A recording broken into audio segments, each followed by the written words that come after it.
Hey guys, ahead of 2 high-profile offline events in the UNI2 competitive circuit, I wanted to give 5 quick tips you can use to improve your Uni gameplay.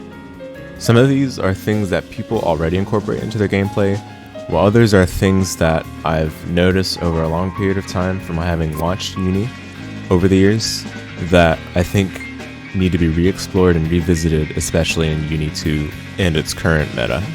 Before we get into each of the 5 points, I wanted to announce that I'll be running the North American UNI2 tournament for Vortex Gallery Online 2024, which will be taking place on Saturday, October 19th, 2024 at 11 o'clock a.m. Pacific Daylight Time, right here on this channel. We've got a highly knowledgeable commentary lineup of Lid, Rurik, Tabby, and Deadwood for this one, so you won't want to miss it. If you're interested in participating, registration will close at the end of the day on Wednesday of this week, so do register as soon as you can. Okay, first point, double tapping for CS. A double tap is basically using the 1-frame button press technique twice in quick succession so that you can get the fastest 2 presses of a button you can possibly get. In the application of Uni for chain shifting, you basically want to get a 1 or 2 frame gap between your 2 button presses, and you want the first button press to be no longer than 1 to 2 frames if possible. It's pretty hard to get 1 frame every time, but essentially you're sliding your middle finger off of the button and then pressing your index finger shortly afterwards. You'll see it on the screen how I'm doing it in the webcam. The application of this depends on really what you're looking for. Typically, if you want to use CS defensively, and in that moment you're looking for the fastest chain shift that you can get to spot out what your opponent's doing during their pressure, then you'd want to use the double tap for CSing in that case, potentially. Also, you can use it for canceling out of whatever special move you did, or potentially a normal that you did during a block string to extend your pressure, and in which case sometimes getting the faster form of CS is a lot better than merely pressing the button twice like people usually do. And the time difference you'll see on the screen here, it's around 3 to 4 frames for the double tap technique versus 5 to 6 frames for if you're pressing the way people typically do. So it does make a difference. It's not something you want to apply necessarily all the time, especially if you're just mashing CS during pressure. It might be difficult to implement the double tap technique, let alone whether it's actually a good thing to do that, that's arguable. But if you're looking for just in the moment the CS to come out right when you need it to, the double tap technique for CSing is very, very useful. For pad players, a slight rebinding your controls might be necessary. I think different players have different preferences on that, so I do recommend just experimenting on your own. But you can see what I did in the webcam personally. I just bind the D button to the shoulder button, and it makes it a lot easier for me. But in general, if you want more guidance on how double tapping is done, I highly recommend checking out this video. It was mainly targeted for Street Fighter 4, but it's widely applicable for whatever fighting game you're playing. I put a link to it in the description. Second point, incorporating D-teching or no-teching into your game plan. Not a lot of people know this, but if you tech with the D button, you cannot air tech, and also you tech slightly late if you are in a techable state while you're on the ground. This does of course cause invalid combos if the opponent drops it but you're still airborne. However, D-teching does allow you to throw off your opponent's timing slightly if you mix it up with the regular teching using A, B, or C. That way you give yourself better defensive opportunities on your opponent's Okizeme to allow you to read the situation a little better, potentially spend your CS in a certain way, or potentially punish your opponent's mistimed meaty. Those are all reasons to incorporate D-teching in your game plan. And even just no-teching is very powerful.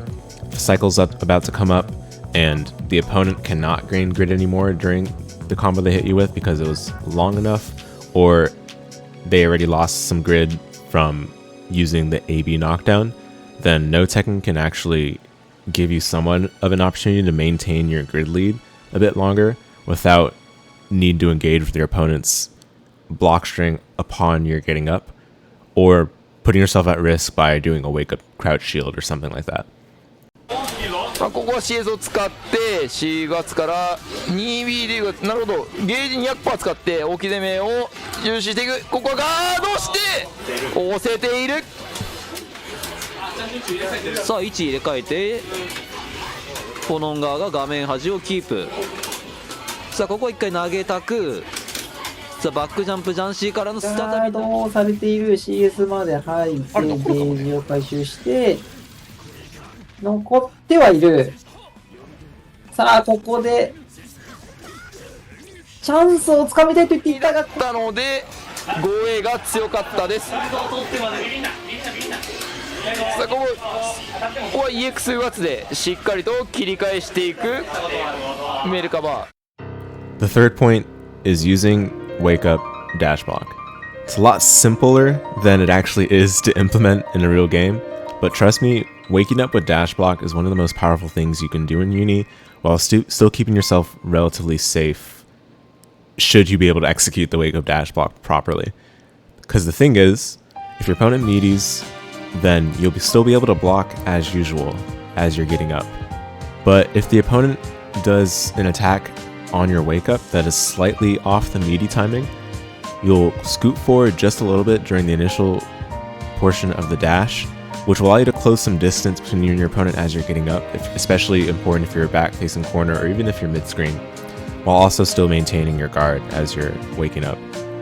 The main reason to apply this in general though, not just for closing the space, but if your opponent does an assault as you're getting up, you'll actually be able to slide right under them and be able to punish them with a combo of your own. This is most notable if you're back facing corner because of course you'll switch sides with your opponent and the combo you'll do will allow you to maintain the corner afterwards. There's not really any downside to wake up dash block if you do it correctly. The only real downside is it's pretty hard to execute without getting hit, but it's necessary to buffer the dash as you're getting up so that you can at least protect yourself from getting meatied still in case the opponent still meaties you properly and you somehow messed up your dash. It's much better to just buffer the dash as you're getting up and then make sure to hold one as the get up animation completes and you're able to be hit.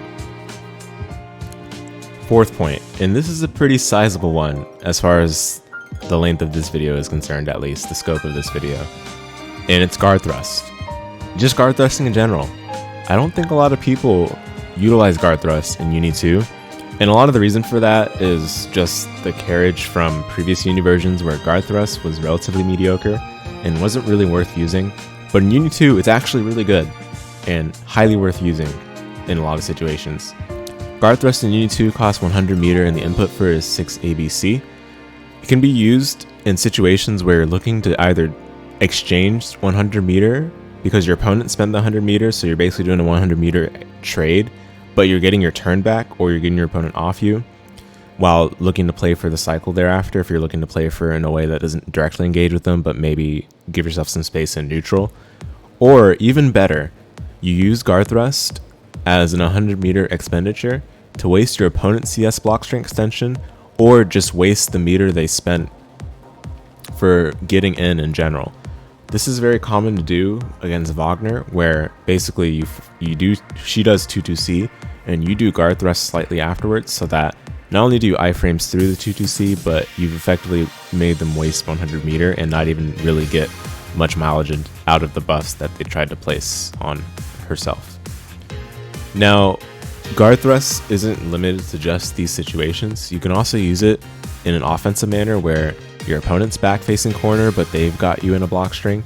You can use to send them back into the corner and get your offense started using the corner as sort of leverage, especially if it allows you to still play for the cycle. The thing is, you got to keep in mind, obviously guard thrust costs 100 meter and you're going to lose a little bit of grid as you do the guard thrust. But if your opponent backtechs, which oftentimes people do after you guard thrust, especially if there's some space between the corner and the character, then that'll actually allow you to still get some grid back despite losing grid from doing the guard thrust itself. There's a lot more situations where guard thrust is great, but those kind of exceed the scope of this video. Do take a look at the clips that are playing right now. I've got all the clips linked in the description that I've used for this video, so do check those out if you want to look for some more examples. And final point, and this is something I already see a lot of people do, so it's not going to really be any issue, but it's using smart steer to extend your block strings or provide yourself with some extra normals to throw off your opponent during your pressure. Smart steer is not just an auto combo mechanic.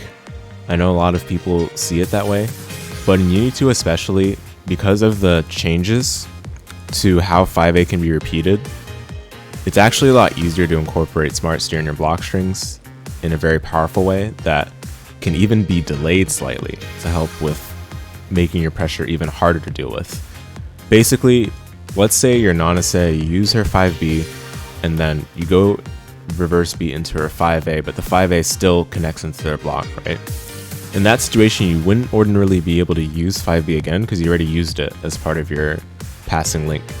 However, if you use the smart steer block string by doing 5A multiple times without holding back, then actually you'll still be able to get the 5B normal to come out without actually pressing 5B itself. So allow to use 5B again at a range where perhaps it wouldn't have worked, or of course in this case where you wouldn't have even been able to use it because you already used it as part of your passing link. Now, the best application of this is when you're at a spacing where you've either established that you will rebeat and stop your block string there, or if you've already presented the delay 5As to your opponent with 5A, 4A, 4A, 4A, that's where using smart steer in your block string is a lot easier to get mileage out of because your opponent's conditioned through two reasonable situations of your pressure that you initiated. And this is kind of a Nanase oriented example since it's the character I have the most experience with, but this applies for any other character that can actually use their 5A in this way. And it does plenty of work in terms of throwing off your opponent and getting them really antsy on defense, but there's a number of ways to use other forms of conditioning to allow for yourself to get a lot out of using smart steer for block strings. And of course, it's great for hit confirming too, because it allows you to get more time to see that you got the hit and potentially go into whatever your comfortable hit confirm is. So yeah guys, those are my 5 quick tips and tricks for how you can improve your game in Undernight In-Birth 2 Celes. Incorporate these for the respective situations where they are appropriate, and I wish you all the best in doing so. If you made it to this part of the video, thank you very much for watching. I know it's been a while since I've done proper uni videos on this channel, so do let me know if you have any feedback or suggestions for future videos I do. And last but not least, don't forget to register for Vortex Gallery Online, which will be taking place on Saturday, October 19th, 2024, streamed right here on this channel, and registration will close on Wednesday, so you've got a couple of days. Hurry up and get your registration in. May all of you keep laying waste in the hollow night, and I'll see you next time.